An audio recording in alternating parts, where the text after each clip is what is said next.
vídeo de hoje nós vamos falar um pouco sobre Os Tais Caquinhos, que foi publicado agora em 2021 pela Companhia das Letras. Esse daqui é o segundo romance da Ana Tércia Pontes, o primeiro foi o Copacabana Dreams, publicado em 2012 pela Kozak Naif. Os Tais Caquinhos é um romance de formação que se passa em meados da década de 1990, e isso por si só já nos oferece um dado interessante, porque nós, a nível nacional, nós estamos falando de um período marcado por uma instabilidade política, econômica e social, ligada principalmente, primeiro, à tentativa de controlar a inflação que veio do governo João Figueiredo no final dos anos 80, ligada à então recente redemocratização brasileira, depois que o Sarney foi eleito, ainda que de maneira indireta. E nós estamos falando de uma instabilidade ligada também aos escândalos do governo Collor, que levaram depois ao impeachment. Ao mesmo tempo, apesar dessa economia um pouco combalida, digamos assim, foi durante os anos 90 que o mercado internacional, multinacional, se fixou de fato no Brasil com uma mercantilização um pouco mais ampliada. E isso trouxe à sociedade brasileira aquela lógica de aceleração ligada, por exemplo, à frase tempo é dinheiro. Então, com o Brasil passando a vivenciar de fato o capitalismo em uma escala mais global, eu me lembro do que disse a Rosana Correia Lobo, em um texto em que ela analisa a literatura produzida a partir desse período, e nesse texto ela diz que, dado o contexto social da década de 90, foi se desconstruindo na nossa literatura aquela ideia de nação como um espaço sacralizado que vinha desde o romantismo e que se expressava textualmente por meio daquilo que o Antônio Cândido chamou de ânsia topográfica, ou seja, um espaço sempre muito bem delimitado, muito bem nomeado. Então veja, é a partir desse contexto conturbado dos anos 90 que, segundo a Rosana Correia Lobo, se inicia, ou pelo menos se aprofunda, uma fratura na tradição do modo como o Brasil era representado na nossa literatura. Eu vou deixar certinho a referência desse texto da Rosana lá embaixo, não caso isso lhe interesse, confira lá depois. Mas, curiosamente, a nível mundial, a lógica cultural desse capitalismo tardio, para recuperar lá o que fala o Jameson, fundamenta aquilo que a Linda Hutcheon, que é uma outra estudiosa desse período, vai associar à estética da pós-modernidade. Então, é a partir da fixação, digamos assim, dessa lógica cultural ligada ao capitalismo tardio, que nós observamos na literatura o descentramento do sujeito, porque esse sujeito se perde entre aquilo que é da ordem do pessoal e aquilo que diz respeito ao coletivo, de modo que os personagens da literatura produzida a partir de então deixam de ser homogêneos, digamos assim. É a partir desse período que nós começamos a observar de maneira um pouco mais sistemática a dispersão espacial, porque a lógica da globalização deixa tudo mais próximo, pelo menos em teoria, de modo que esses espaços perdem as suas especificidades, e por fim é a partir desse período que nós observamos de maneira um pouco mais elaborada, um pouco mais sistemática, uma fragmentação estrutural e temporal que parece replicar aquele tempo da produção contínua e incessante desse capitalismo mais avançado. Por isso, é muito comum ver a partir desse contexto, que no caso mundial é até um pouco anterior aos anos 90, romances que demonstram esse choque identitário dos personagens, ou então que apagam as referências diretas a lugares específicos, ou ainda romances que são construídos a partir de um tempo fragmentado e de um espaço pulverizado graças a essa nova lógica de organização capitalista da sociedade. Tudo então, tempo, espaço, personagem e discurso, passa a ser múltiplo, passa a ser fragmentado, instável, impermanente, como sinal daquilo que o Stuart Hall, se não me engano, chamou de identidade cultural da pós-modernidade, né? Que é essa identidade que não se fixa porque se constrói a partir do outro, a partir da relação ou do olhar do outro e com o outro. Seja esse outro um espaço, um tempo, um sujeito, uma cultura, uma língua e etc. E eu estou dizendo tudo isso porque, apesar de ter sido publicada agora em 2021, como eu disse, Os Tais Caquinhos se passa em meados da década de 90 e tem como protagonista uma adolescente. Então, todo esse contexto vai estar aqui presente na narrativa, mesmo que de maneira indireta, assim como toda essa discussão sobre a identidade cultural da pós-modernidade se adequa muito bem a esse período de construção muito característico da adolescência. E aí é engraçado porque eu li este livro no começo do ano, quando a Companhia das Letras me enviou, mas eu lembrei dele agora porque muito recentemente aconteceu uma discussão meio acalorada e muito sem sentido entre as pessoas da geração millennial e as pessoas da geração Z. E conforme eu fui acompanhando toda essa discussão, me lembrei bastante aqui desse livro, porque aqui nós estamos falando de um romance que se passa justamente durante o período de formação, de fato, dessa geração dos millennials, que é uma geração que se fixa a partir da imobilidade de um não lugar entre o analógico e o digital. Não por acaso, o romance ele começa e termina com uma citação daquela música Para Começar, que foi composta pelo Cícero e que foi gravada pela Marina Lima. Então o romance começa com a seguinte epígrafe: para terminar, quem vai colar os tais caquinhos do velho mundo? E ele termina com a epígrafe, ou sei lá, com a citação: para começar, quem vai colar os tais caquinhos do velho mundo? Mas perceba que coisa interessante. Existe aqui uma inversão na ordem das coisas. Então o livro começa falando do fim e termina falando do começo, né?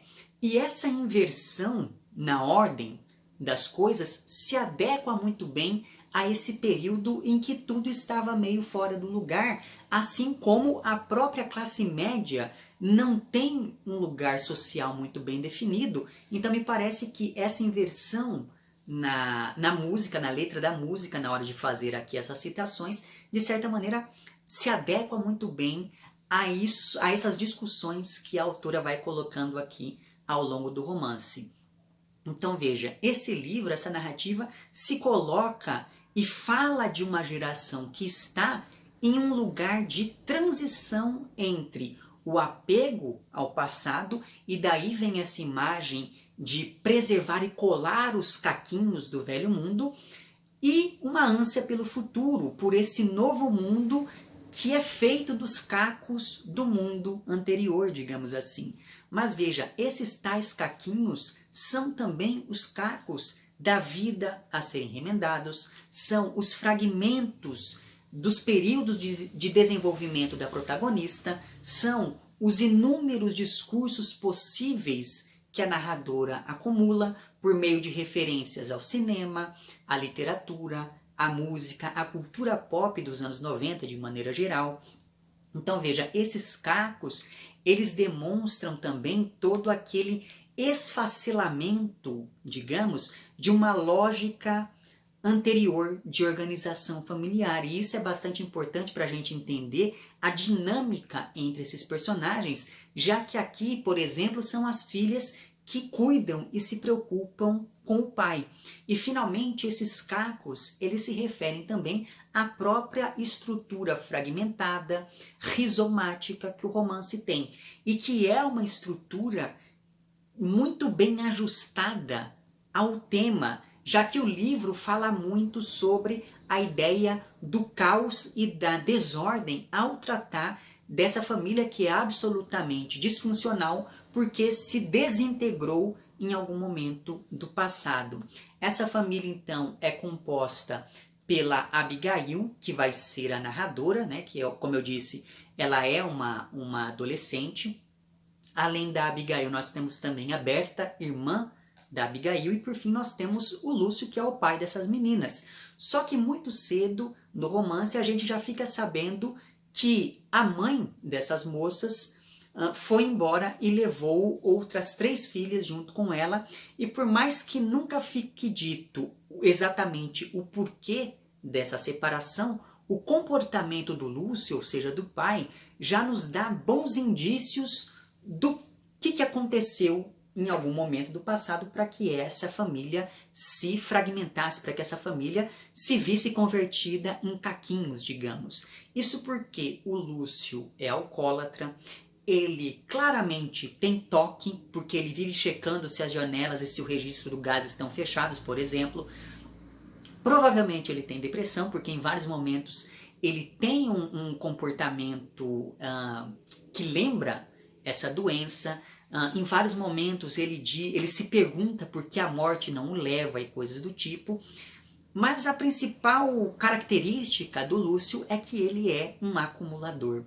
Por isso, esse personagem se torna meio inapto para a vida, porque ele não é nem um pouco prático para lidar com as atividades do cotidiano, e isso acaba sendo, enfim, algo que pode ter levado a crise conjugal e a consequente separação da esposa. Então, por exemplo, a gente não sabe muito bem, pensando nessa disfuncionalidade do personagem, a gente não sabe muito bem qual é a profissão do Lúcio, a gente não sabe de onde ele tira dinheiro, a gente não sabe aonde ele passa grande parte do dia.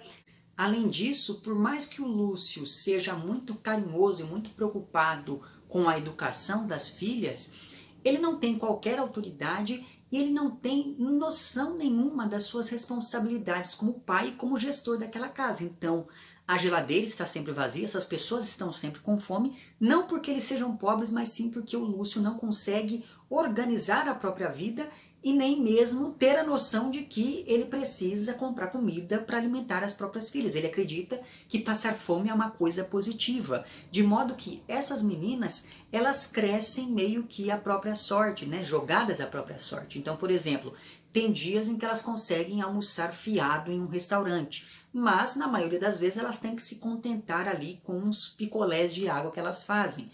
E assim, todo mundo nesse apartamento fica meio perdido e à deriva, de modo que eu fiquei me perguntando, será que as coisas ficaram assim depois que a mãe das meninas foi embora levando as outras 3 filhas, ou será que ela foi embora justamente porque ela não aguentava mais lidar com essa situação, lidar com esse comportamento do marido?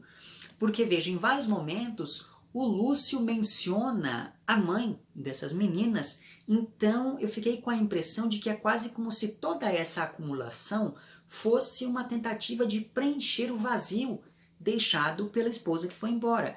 E existe um trecho muito interessante em que a própria narradora fala desse espaço vazio deixado pela mãe, e ela faz isso demonstrando muito bem uma falha que é uma falta que é emocional, mas que também acaba sendo física. E daí na página 128 existe um capítulo chamado Mãe que me parece muito significativo quanto a isso. É um capítulo, enfim, ele tem quase 2 páginas, mas eu vou ler mesmo assim, que ele diz o seguinte: querido diário, eu não tenho mãe há muito tempo, eu não tenho mão. Eu não tenho quem me segure o catarro do nariz. Eu não tenho peito. Eu não tenho quem me conserte as maçanetas da porta. Eu não tenho boca. Eu não tenho quem me defenda numa carta comprida. Eu não tenho pé. Eu não tenho quem me tire a cera do ouvido com uma pinça. Eu não tenho olho. Eu não tenho quem me conduza ao balé. Eu não tenho ouvido. Eu não tenho quem me passe o dedo delicadamente sobre o desenho das sobrancelhas. Eu não tenho sobrancelha. Eu não tenho quem me pendure na geladeira as garatujas. Eu não tenho unha. Eu não tenho quem penteie o meu cabelo com creme rinse. Eu não tenho perna. Eu não tenho quem me resolva os problemas do banco em outro país. Eu não tenho cotovelo. Eu não tenho quem me acorde cedo com a voz rouca. Eu não tenho rim. Eu não tenho quem me segure a mão para atravessar a avenida. Eu não tenho cílios. Eu não tenho quem me faça macarrão. Eu não tenho joelho. Eu não tenho quem me envie um peixe pelo correio. eu não tenho umbigo, eu não tenho quem me diga se mamei ou não, eu não tenho costela, eu não tenho quem me arrume a mala, eu não tenho bunda, eu não tenho quem me guarde os registros médicos, eu não tenho calcanhar, eu não tenho quem me ensine a coser, eu não tenho tíbia, eu não tenho quem me olhe com doçura, eu não tenho bochechas, eu não tenho quem me passe uma pomada nas costas, eu não tenho costas, eu não tenho quem me envie um cartão postal colorido com desenhos em hidrocor. Eu não tenho queixo, eu não tenho quem me guarde o primeiro dente de leite perdido. Eu não tenho faringe, eu não tenho quem me cubra as capas dos livros. Eu não tenho flanco, eu não tenho quem me costure as cortinas. Eu não tenho língua, eu não tenho quem me segure enquanto sopro as velas de aniversário. Eu não tenho cabelo, eu não tenho quem me cante uma canção de ninar. Eu não tenho pálpebra, eu não tenho quem me explique as placas de trânsito. Eu não tenho gengiva, eu não tenho quem me ensine a dobrar camisas. Eu não tenho omoplatas, eu não tenho quem me vista um casaco. Eu não tenho corpo, eu não tenho quem me conheça tanto. Eu não tenho pulso, eu não tenho mãe há muito tempo. Eu não tenho mãe. Então veja, o Lúcio, ele acumula tanta coisa, e isso é uma coisa interessante, né?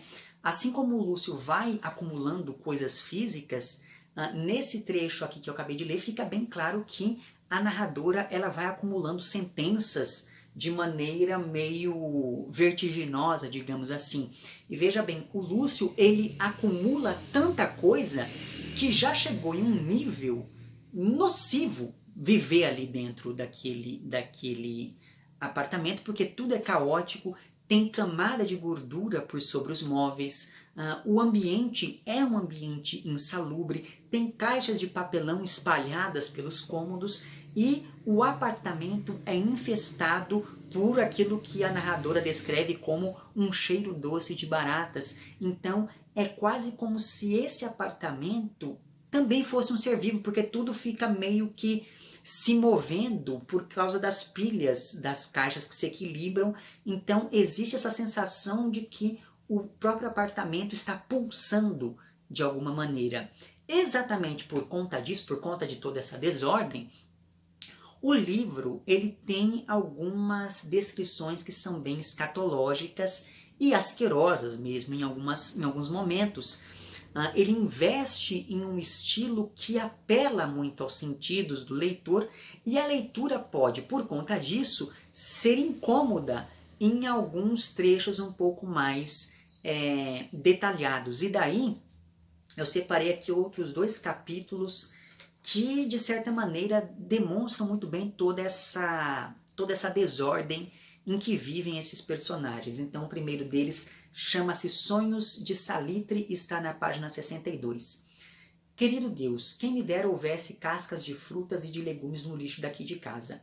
Oxalá os cestinhos transbordassem chamando moscas. Santo Deus, sonho todas as noites com o odor agridoce de lixo, com a viscosidade do chorume, com o azedume de uma fruta passada, de uma macarronada vencida, o pó do café se misturando a uma lata aberta de ervilhas, um pedaço de papel toalha úmido de sangue de frango, um talo de pera, uma tampa de iogurte, resquícios de arroz ressecados. Ó Deus, entupa minha lixeira de restos de casca de cenoura e feijões velhos. Sobrecarregue as sacolas plásticas com pães endurecidos e bolachas moles, potes de maionese estragada, tetrapacks com resto de leite azedo, nacos de queijo tomados pelo bolor, um resto de patê que enrijeceu na borda do prato, um prato bonito com o fundo riscado. Esse é o primeiro capítulo. E daí o segundo, na verdade o terceiro capítulo que eu gostaria de ler para vocês, está na página 115 e chama-se Coração Sujo. Ele diz o seguinte: estamos relaxados, à vontade, engolfados pelo lixo. Ainda estou vestindo biquíni e agora fumo um resto de cigarro picado comprado na padaria da esquina. Minha nuca está recostada numa garrafa PET vazia. Cascas de abacaxi deslizam sobre minha barriga, deixando um cheiro de fruta passada no ar. O cheiro também se mistura ao odor das latas abertas de atum e das caixas de leite azedo. Sinto a ponta úmida de um OB usado fazer cócegas na sola do meu pé. À minha direita, Berta também relaxa sobre o monturo e tira um cochilo em posição fetal fazendo uma caixa de pizza amassada de travesseiro. Com a boca em formato de peixinho, ele exala um sopro profundo que move uma sacola plástica à sua frente, cobrindo parte do seu rosto. O bico de um borrifador escapole do lixo e se posiciona entre seu queixo e as pontas dos joelhos unidas, bem próximo às mãos. A impressão que dá é que Berta está me apontando uma pistola de brinquedo. Sorrio e olho para a minha esquerda, onde Lúcio repousa sobre objetos indistinguíveis já em decomposição. Percebo que o ponto em que Lúcio está é um pouco mais alto, no promontório, no pico da nossa descomunal cordilheira de lixo. A pele de Lúcio é branca como a pele de um santo, e a sujeira não parece manchá-lo. Meu pai se destaca entre os restos de comida, de embalagens usadas e lembranças para sempre largadas no chão. Então veja aqui essa correspondência entre o lixo e essas lembranças largadas no chão. Mas enfim, vejo uma penugem de mofo crescendo sobre tudo. Vejo sangue de galinha grudado na bandeja de isopor.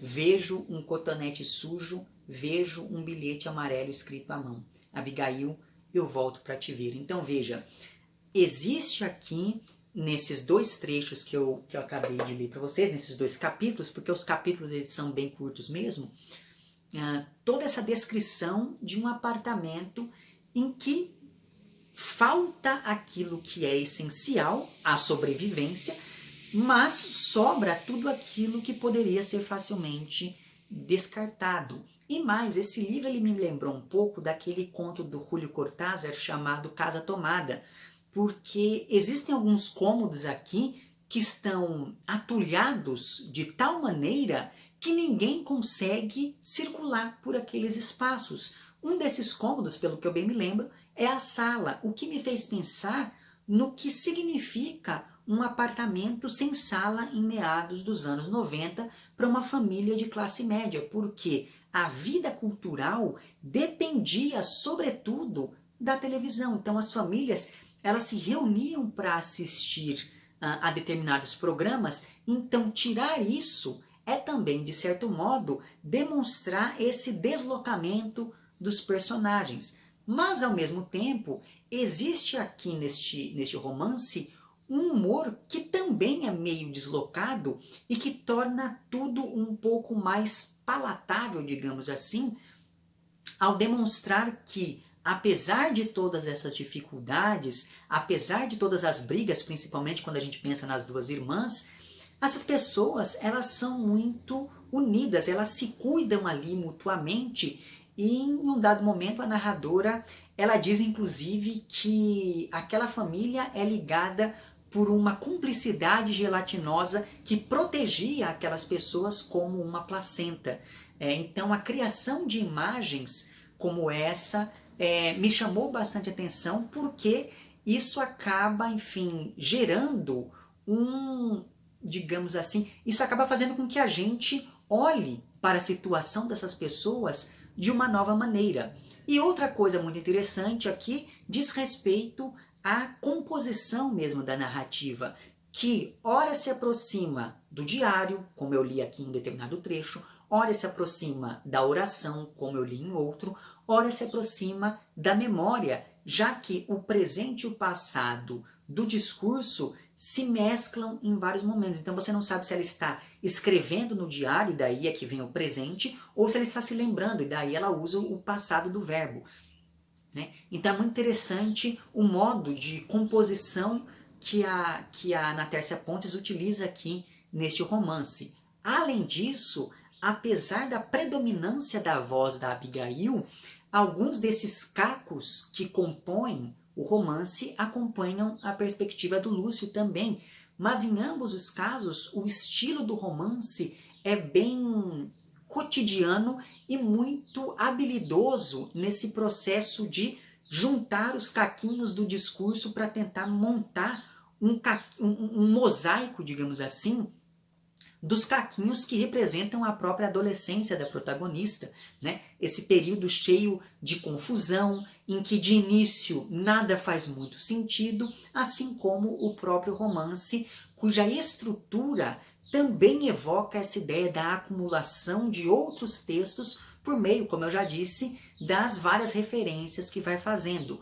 No meio de todo esse caos, os títulos dos capítulos, né, eu li aqui 3 títulos para vocês, oferecem alguns caminhos possíveis ao leitor em meio aos escombros dessa narrativa e também dessa família. Porque assim como a casa tem uma organização desordenada, o mesmo pode ser dito dessa narrativa. Então é como se esses blocos de texto de cada capítulo correspondessem às caixas empilhadas pelo apartamento dessa família. Assim como o uso frequente da conjunção e, por parte principalmente da narradora, sugere uma acumulação de palavras e de ideias por parte dessa moça, ao mesmo tempo em que demonstra quase uma urgência, uma necessidade de falar tudo aquilo sem esquecer dos detalhes que para nós podem parecer irrelevantes em um primeiro momento. Portanto, esse detalhamento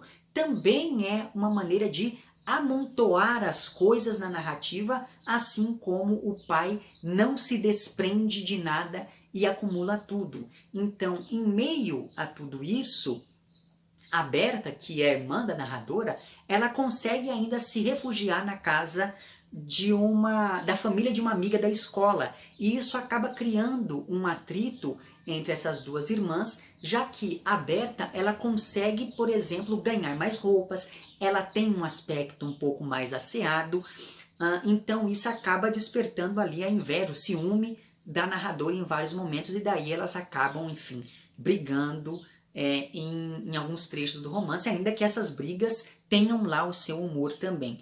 Já a Abigail, a narradora, ela foge de toda aquela realidade do apartamento e da família por meio da bebida, das drogas e dos relacionamentos. Então ela vai acumulando namorados nessa tentativa de se afastar daquela vida que ela leva ali naquele espaço. O problema é que a Abigail, ela sofre vários tipos de abuso, várias violências nesses relacionamentos que ela estabelece, mas ela prefere isso porque, se não for assim, ela vai continuar naquela vida de sempre.